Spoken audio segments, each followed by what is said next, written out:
Bonjour, je m'appelle Constantin Schizas et je suis chirurgien de la colonne à Lausanne. J'ai fait cette vidéo pour mes patients en principe, ceux qui sont venus à la consultation ou bien ceux qui vont venir à la consultation et pour qui j'ai peut-être parfois pas le temps d'expliquer en détail pourquoi ils ont mal au dos. Ou bien je leur ai expliqué, ils n'ont peut-être pas tout compris. Donc je fais un petit résumé de ce qu'on devrait dire maintenant aux patients qui ont mal au dos et qui viennent dans un cabinet de spécialistes pour un avis. Deux ou trois mots sur l'anatomie. Petit rappel, votre colonne vertébrale est faite de blocs osseux, les vertèbres, et les vertèbres sont unies entre elles par les disques. Les disques, c'est des cartilages plus ou moins mous qui laissent une certaine souplesse à notre colonne.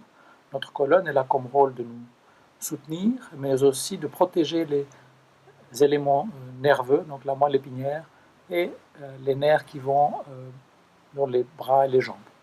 Donc, on s'intéresse aujourd'hui à la région lombaire basse, donc le bas du dos, la région lombaire, et celle-ci, elle a 5 vertèbres. Si on commence par le bas, on commence par la cinquième vertèbre, 5, 4, 3, 2, 1, et tout en bas, vous avez le sacrum. Entre les vertèbres, vous avez des nerfs qui vont sortir par ces trous-là, qui s'appellent des foramen. Et ces nerfs donnent la sensibilité et la motricité, l'impulsion qu'il faut pour que nos muscles bougent dans les jambes. Là aussi, il y a les nerfs qui vont contrôler également les sphincters de la vessie, le sphincter anal. Donc, avec les années, plus ou moins, tout le monde va commencer à avoir des disques qui s'usent. Pourquoi est-ce que les disques s'usent? C'est le cartilage qu'on a reçu depuis notre naissance, c'est peut-être pas la meilleure chose que la nature nous a donnée. C'est un cartilage qui commence très très vite à dégénérer. Ce cartilage du disque, il est un petit peu comme une boule de Berlin, on va dire. À l'extérieur, vous avez une partie un peu plus dure, et à l'intérieur, vous avez une partie plus molle, comme la confiture qui a dans les boules de Berlin, quelque part.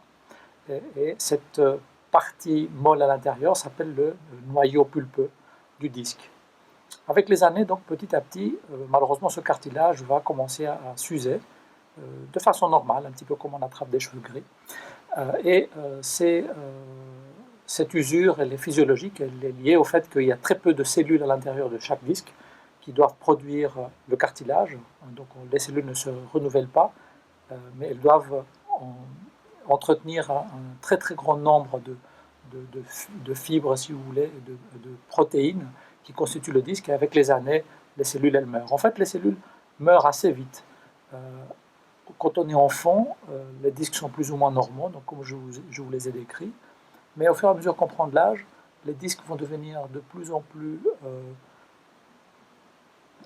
secs, l'intérieur va s'assécher, et les cellules meurent, et petit à petit, on a des petites fissures qui se passent à l'extérieur du disque, et par là, le noyau pulpeux peut s'échapper et causer ce qu'on appelle une hernie discale. Alors, cette usure, elle vient très tôt. Contrairement aux idées reçues, cette usure peut venir déjà à l'âge de 15, 16, 17 ans. J'ai déjà opéré des jeunes d'hernie discale à l'âge de 15 ou 16 ans. Ça, c'est vraiment pas de chance, c'est un petit peu la génétique qui a fait qu'ils ont reçu du moins bon cartilage que d'autres personnes. Mais en règle générale, on admet que vous avez le même pourcentage au risque d'avoir des disques dégénérés et des petites hernies discales qui ne font pas nécessairement mal, donc vous ignorez l'existence, donc le même pourcentage que votre décennie. Donc à 20 ans, 20% des gens peuvent avoir des petites hernies discales et des disques dégénérés, et à 60 ans, les 2 tiers des gens, sans avoir mal, ont déjà des petites hernies discales et des disques dégénérés. Donc ça fait partie du vieillissement normal. Donc 80% de la population vont à un moment donné avoir tellement mal au dos qu'ils vont se retrouver bloqués et ils vont devoir aller voir leur généraliste ou un médecin spécialiste parce qu'ils ont très mal au dos. Donc c'est un problème extrêmement courant. Les problèmes commencent quand maintenant on a beaucoup d'instituts de radiologie, on peut très facilement faire des examens, donc fatalement, après quelques épisodes de lumbago, quelqu'un va vous faire une IRM. Au passage, si vous n'avez pas des facteurs de risque qui indiquent que ça pourrait être une pathologie plus grave qu'un simple lumbago, il n'y a pas lieu à faire quoi que ce soit comme investigation, même pas une simple radiographie. Alors il y a des cas où vraiment, par exemple, si on a des troubles neurologiques, où on est tombé, bien sûr, ou bien on est très malade, on prend de la cortisone, on a un cancer, il y a des patients chez qui on va faire des IRM et des radiographies s'ils ont mal au dos. Mais la plupart de nous, un simple lumbago, ou bien des douleurs chroniques depuis des années, ça n'amène pas grand-chose de faire des radiographies ou une IRM. Mais c'est un fait que de nos jours, on fait une IRM quasiment chez tout le monde. Et c'est vrai que dans mon cabinet aussi, tous les gens qui viennent avec mal de dos, ils viennent déjà avec une IRM. Si on n'en a pas une, je vais aussi en demander une, plutôt pour les rassurer qu'autre chose. Alors le problème, c'est que quand vous allez recevoir le résultat de l'IRM, votre médecin va vous dire, oulala, on a trouvé des troubles dégénératifs, des hernies discales, ceci, cela, eh bien, ça augmente nécessairement, probablement, le taux d'angoisse et d'anxiété. Et quand on sait que si vous avez 40 ans, vous avez 40% de chances d'avoir des hernies discales et des disques dégénérés, même si vous n'avez pas mal, il faut mettre tout ça en perspective. Alors, souvent, il y a des gens qui viennent à ma consultation qui me disent « Ah, docteur, j'ai une hernie discale depuis 20 ans, elle me fait mal. » Si vous avez mal au dos, c'est certainement pas une hernie discale qui vous fait mal. Ça fait partie un petit peu de la vie, malheureusement, d'avoir mal au dos. Alors, il y a plein de travaux scientifiques qui se sont intéressés pour savoir si une hernie discale ou quelque chose qui se montre sur les radiographies a une corrélation avec les douleurs. Et c'est là où on reste malheureusement sur notre faim.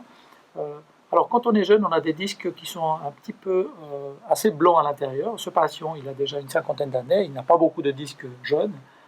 Les mieux conservés sont peut-être ceux-là, ils sont blancs à l'intérieur, blancs dans cette séquence d'IRM, ça veut dire qu'il y a du liquide. Eh bien, il y a des disques qui sont noirs, il y a des disques qui sont plus pincés. On peut parfois avoir de l'arthrose, des petites protrusions de disques. Eh bien, les études scientifiques ont montré que toutes ces trouvailles radiologiques fortuites ne sont pas nécessairement associées avec des douleurs, parce qu'on les trouve à proportion égale aussi chez des gens qui n'ont pas mal. Donc votre IRM plutôt sert à montrer ce que vous n'avez pas. Donc si on exclut une tumeur, une infection, une autre infection rare, grave, eh bien on peut être tranquille. Le reste, ça ne nous aide pas toujours pour mieux vous traiter. Une autre idée reçue qui est peut-être fausse, c'est « Docteur, j'ai un travail lourd, j'ai toujours travaillé, j'étais dehors dans l'humidité, c'est pour ça que j'ai abîmé mon dos beaucoup plus vite. » Bien, là, on a des travaux intéressants sur des jumeaux qui ont été faits dans plusieurs pays du monde, dans les pays scandinaves notamment, et on a trouvé des choses intéressantes. On a trouvé que ça, c'est des IRM de patients jumeaux, homozygotes, donc des vrais jumeaux, qui font des métiers complètement différents. Donc, ici, tout à gauche, vous avez un journaliste et un fermier, par exemple. Ici, vous avez quelqu'un qui travaille dans un bureau, et ici, vous avez un conducteur de bus. Donc, vous avez vraiment par paire des IRM qui se ressemblent beaucoup, alors que ces gens-là, qui sont des vrais jumeaux, ont eu des professions complètement différentes. Ça ne veut pas dire que la profession lourde ne vous fait pas mal au dos, mais il faut dire que, faut pas oublier que c'est la génétique surtout qui détermine si votre dos va user. Donc on sait maintenant que, premièrement, l'usure du dos, c'est un processus physiologique, et deuxièmement, une usure ne veut pas nécessairement dire douleur, et troisièmement, l'usure ne vient pas nécessairement parce que vous avez trop fait ceci ou trop fait cela. Donc, voilà déjà trois fausses idées qu'on devrait peut-être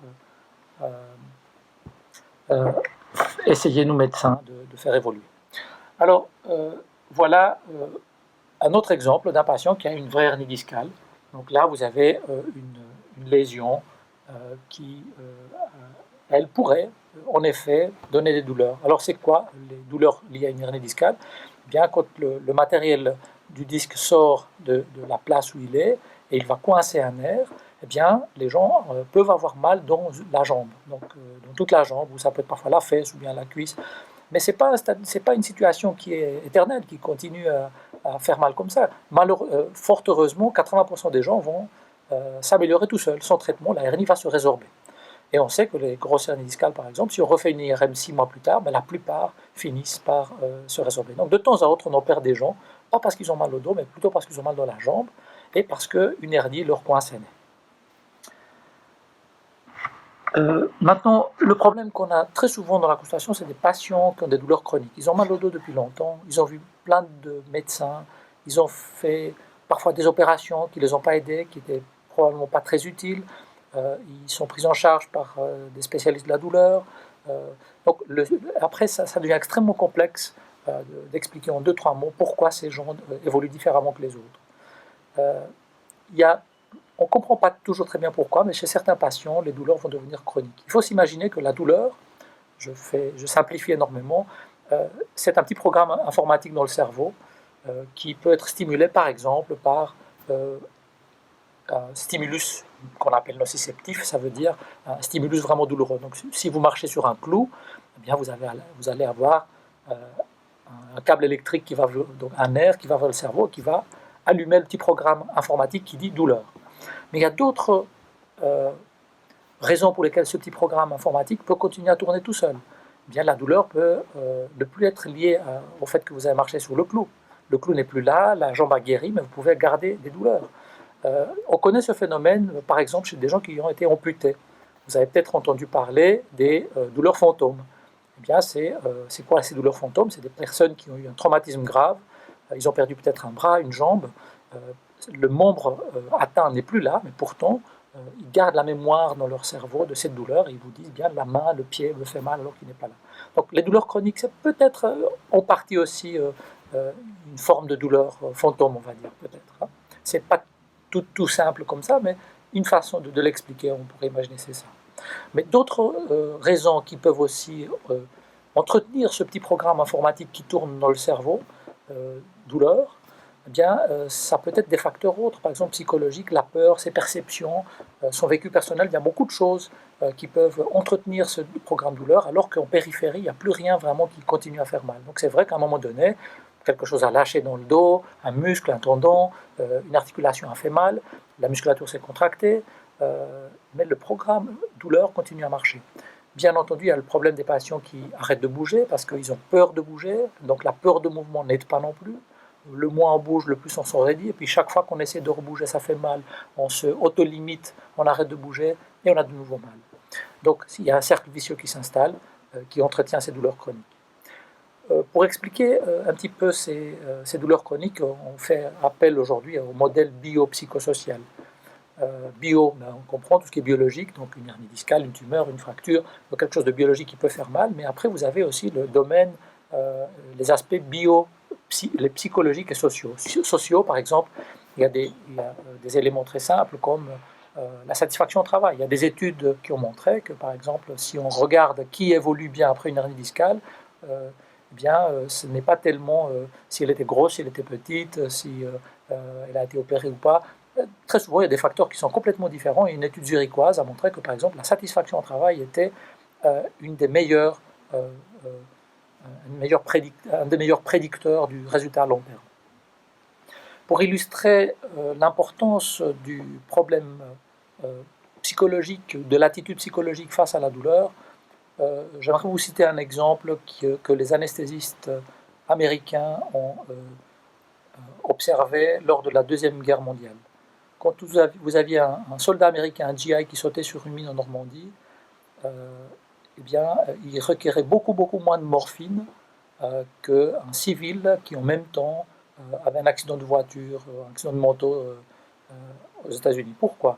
On pense que c'est vraiment le mental qui joue un rôle énorme dans la perception de la gravité de la situation.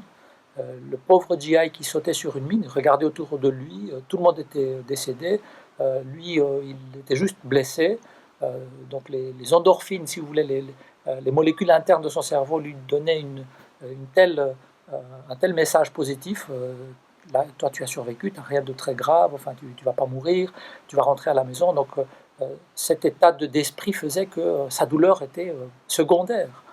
Alors que le pauvre civil qui allait tranquillement pépère à son boulot, et qui a un accident de voiture ou un accident de moto, tout d'un coup il voit sa vie basculer en un moment alors qu'il était tranquille en train de faire sa vie, avec un événement tout à fait inattendu, et bien son cerveau lui fait passer un autre message. Qu'est-ce qui t'arrive? Qu'est-ce qui va t'arriver plus tard?